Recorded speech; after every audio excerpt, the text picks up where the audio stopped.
2021년 14번째 중고등부 예배입니다. 오늘 우리가 함께 볼 말씀은 로마서 4장 25절 말씀입니다. 로마서 4장 25절 말씀입니다. 예수는 우리가 범죄한 것 때문에 내줌이 되고 또한 우리를 의롭다 하시기 위하여 살아나셨느니라. 로마서 4장 25절 말씀. 아멘. 안식 후 첫날 새벽 예수님의 시신을 돌보기 위해 여자들은 준비한 향품을 가지고 무덤을 찾았습니다. 그런데 무덤을 막고 있던 돌은 굴러 옮겨져 있었고 예수님의 시체는 보이지 않았습니다. 근심하던 여자들의 곁에 찬란한 옷을 입은 두 사람이 섰습니다. 그들은 여자들에게 이렇게 질문합니다. 누가복음 24장 5절의 말씀입니다. 어찌하여 살아있는 자를 죽은 자 가운데서 찾느냐? 이어서 이렇게 말합니다. 누가복음 24장 6절의 말씀입니다. 여기 계시지 않고 살아나셨느니라. 갈릴리에 계실 때에 너희에게 어떻게 말씀하셨는지를 기억하라. 살아있는 자를 왜 죽은 자 가운데서 찾느냐고 말하며 예수님은 여기 계시는 것이 아니라 살아나셨다라고 말합니다. 그리고 예수님께서 갈릴리에 계실 때에 그들에게 어떻게 말씀하셨는지를 기억하라고 말합니다. 예수님께서 갈릴리에 계실 때에 무슨 말씀을 하셨을까요? 누가복음 24장 7절의 말씀입니다. 인자가 죄인의 손에 넘겨져 십자가에 못 박히고 제3일에 다시 살아나야 하리라 하셨느니라. 인자 곧 하나님의 아들인 예수님이 죄인의 손에 넘겨져 십자가에 못 박히고 사흘 만에 다시 살아날 것이라고 말씀하셨던 것을 여자들에게 상기시켜 주고 있습니다. 예수님께서는 말씀을 성취하셨습니다. 고난받을 종으로 오실 것이라는 그 말씀은 물론 사흘 만에 다시 살아날 것이라는 말씀 또한 그대로 이루셨습니다. 예수 그리스도의 부활은 부정할 수 없는 역사적 사실이자 예수 그리스도를 구주로 믿는 자들에게 주어지는 구원의 약속이 됩니다. 여자들은 예수님의 빈 무덤을 보고 부활에 관한 소식을 예수님의 제자들에게 전했습니다. 제자들의 반응은 어떠했을까요? 누가복음 24장 11절의 말씀입니다. 사도들은 그들의 말이 허탄한 듯이 들려 믿지 아니하나. 제자들은 빈 무덤에 관한 이야기를 전해 들었을 때 모두 터무니없는 소리라 생각하며 믿지 않았습니다. 제자들 중 베드로는 직접 무덤으로 달려갔습니다. 빈 무덤을 살펴본 베드로는 그곳에 세마포만 놓여 있는 것을 보고는 놀라워하며 집으로 돌아왔습니다. 이 세마포는 예수님이 십자가에 달려 죽으시고 장사를 지낼 때 선하고 의로운 사람으로 소개되는 요셉이 빌라도에게 가서 예수님의 시체를 달라고 요청하고 예수님의 몸을 감싸 놓은 것입니다. 지금 무덤에는 바로 그 세마포만이 있었습니다. 예수님은 부활하신 후 직접 두 제자 앞에 모습을 드러내셨습니다. 두 제자는 슬픈 빛을 띠고 머물러 서 있었습니다. 그들이 슬픈 빛을 띠고 있었던 이유는 무엇일까요? 요한복음 24장 19절부터 24절까지의 말씀입니다. 나사렛 예수의 일이니 그는 하나님과 모든 백성 앞에서 말과 일에 능하신 선지자이거늘 우리 대제사장들과 관리들이 사형 판결에 넘겨주어 십자가에 못 박았느니라.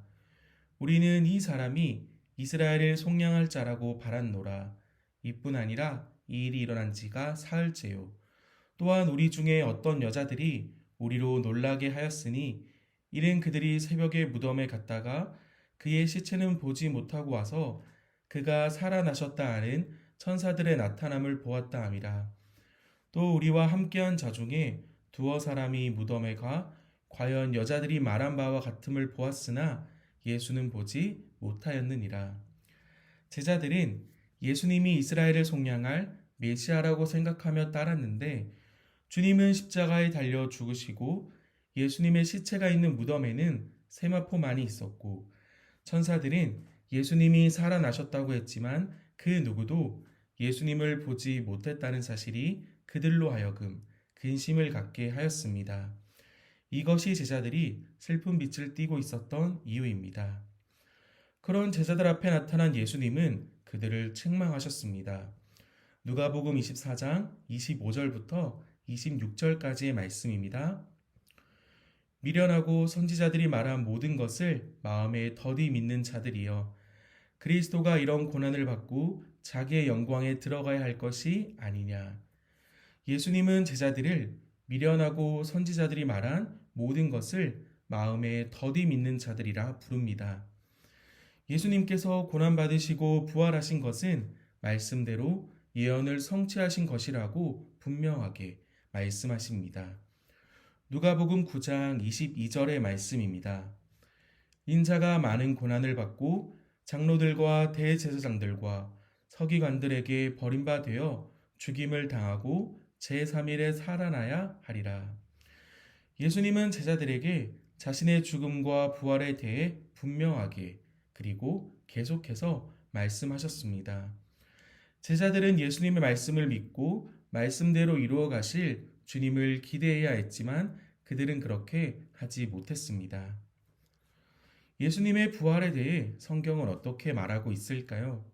고린도전서 15장 17절의 말씀입니다.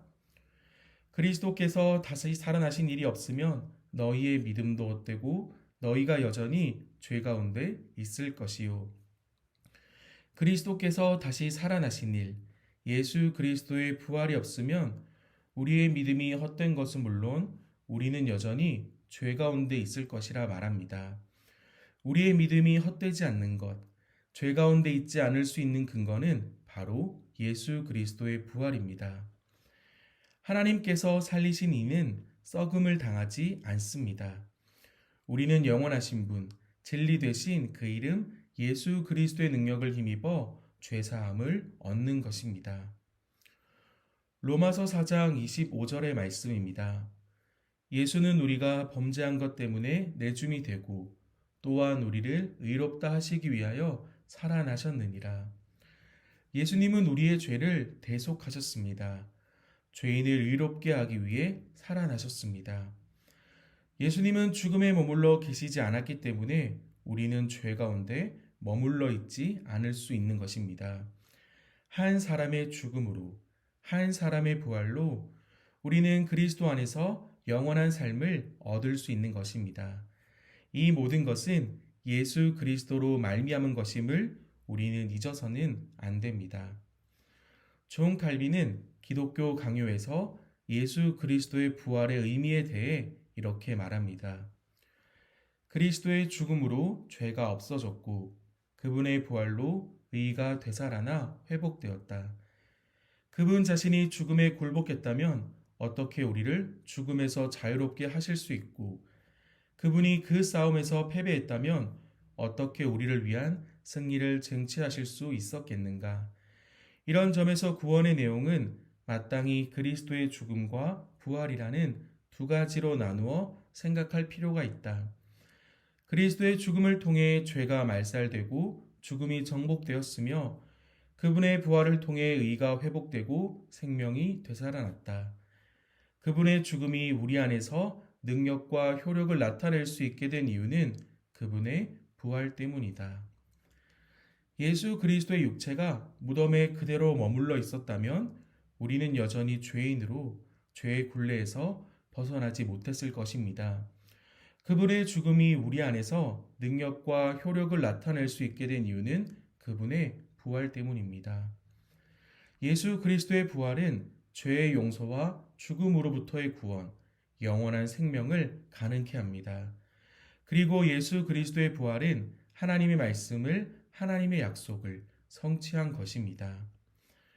우리가 죽음을 두려워하지 않는 이유, 마지막 때를 기다리는 이유, 바로 우리는 예수 그리스도의 부활을 믿기 때문입니다. 예수님이 우리의 소망이 되기 때문입니다. 예수님이 우리를 위해 이루신 일이 있습니다. 첫째는 그분은 우리 죄를 위하여 죽으시고 장사 지낸 바 되셨습니다. 둘째는 그분은 사흘 만에 다시 살아나셔서 많은 이들 앞에 자신을 나타내 보이셨습니다. 우리는 다시 살아나신 예수님을 믿습니다. 죽은 구주가 아니라 부활하여 살아계신 구주가 바로 예수 그리스도입니다. 그 주님만이 우리를 구원하실 수 있습니다. 주님 한 분만을 의지합니다. 하나님의 계획과 뜻은 언제나 선하고 온전합니다. 예수 그리스도의 고난과 부활은 분명한 하나님의 계획입니다. 우리를 구원하시기 위해 모든 영광과 즐거움을 버리고 깊은 어둠으로 뛰어드셨습니다. 예수님은 죽음과 부활을 통해 당신의 뜻을 우리에게 보여주셨고 우리가 나아갈 길을 알려주셨습니다. 우리는 겸손함으로 굳건한 믿음으로 그 길을 걸어가야 합니다. 시편 16편 10절의 말씀입니다. 이는 주께서 내 영혼을 스올에 버리지 아니하시며 주의 거룩한 자를 멸망시키지 않으실 것임이니이다. 우리를 스올에 버리지 아니하시며 멸망시키지 아니시는 주님의 은혜와 사랑에 감사하며 부활의 주님, 다시 사신 예수 그리스도가 지금도 살아 역사하셔서 나의 삶을 주관하심을 믿고 주님 한 분에게만 영광 돌리는 여러분의 삶이 되기를 축복합니다.